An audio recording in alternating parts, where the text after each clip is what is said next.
Today's lesson is on polynomial functions of higher degree. This is section 2.2 in your book. The essential question for this lesson is, what are polynomial functions of higher degree and how do you graph them? Now, one of the first things you have to understand about the graphs of polynomial functions is that they are smooth and continuous. So they keep going forever. It's another way of saying they're true for all values of x.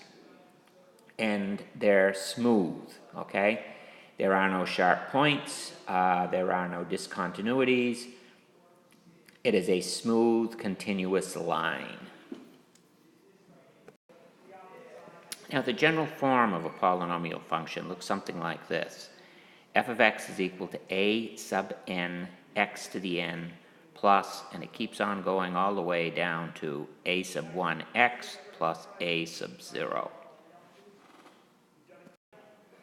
Now, knowing the equation of our polynomial function, we can use the leading coefficient test to know something about what the graph is going to look like. So, the first case is if n is odd and a is positive, then the graph falls to the left and rises to the right.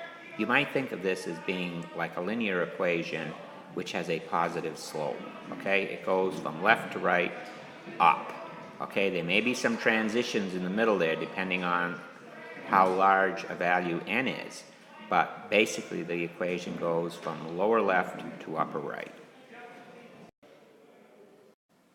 Now the other three cases are very similar. Case number 2 is if n is odd and a is negative, then the graph rises to the left and falls to the right. Or you might think of this as a line with a negative slope. Okay? Now, if n is even, this is the case for 3 and 4. If n is even, you should think of a parabola, because a parabola, n is even. So if n is even and a is positive, the graph rises to the left and rises to the right. Another way of looking at it is it opens up. Okay? And then the last case is if n is even and a is negative, the graph falls to the left and falls to the right. In other words, this is a case where the graph opens down. Okay, so here's the 4 cases for the leading coefficient test. It basically defines the end behavior of the graph. It doesn't tell you how many humps we have in the middle, but basically it tells you what the end behavior is on the far left and on the far right of the graph. Now let's talk about real zeros of polynomial functions. Now, what do we mean by zeros? Well, zeros, there's a number of different terms that can be used to describe what a zero is. A zero is the x-intercept of the function. It's where it crosses the x-axis. It also can be referred to as a solution of the polynomial function, okay? So when you factor it, you set each of the factors equal to 0, and you solve for the unknown, and you come up with a solution, or in essence, the zeros of the polynomial function. So this is going to tell you where the graph touches the x-axis, at what points. Now, another thing that we can consider is how many times a particular zero occurs. If you've got like double roots or triple roots or whatever, that is usually referred to as the multiplicity of a particular zero, or how often that zero occurs for that function. If the multiplicity is 0, if it occurs once, 3 times, 5 times, then the graph crosses the x-axis at that point. If the multiplicity is even, the graph simply touches the x-axis but does not cross it at that point. So, for example, if we had a double root at 0, we would know that the graph would touch the x-axis at 0 but would not go through the x-axis at 0.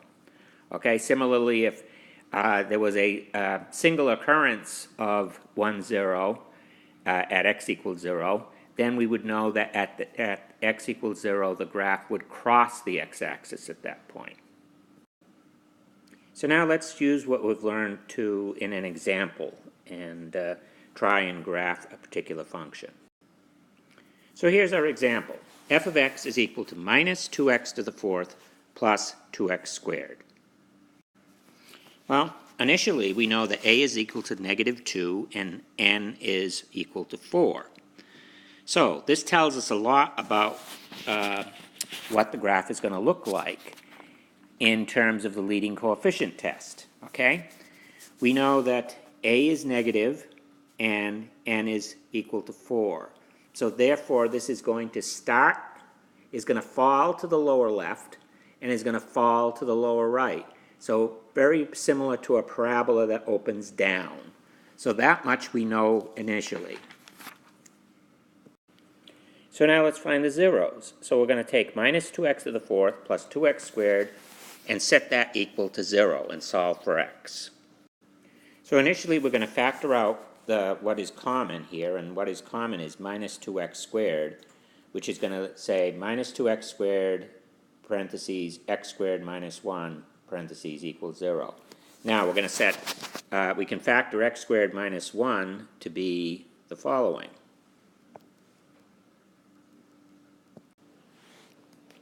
So now, after we've finished totally factoring it, we've got minus 2x squared, parentheses x plus 1, parentheses x minus 1. So now we set each of these factors equal to 0. So we set the first factor, minus 2x squared, equal to 0, and we solve that and we find that x is equal to 0. But note, since we had x squared equals 0, therefore this has a multiplicity of 2.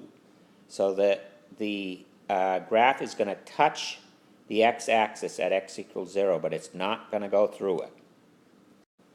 So now we set the next factor, x plus 1 equal to 0, and we find that in that case x is equal to minus 1. Well, this occurs only once, so this multiplicity is 1, which is odd.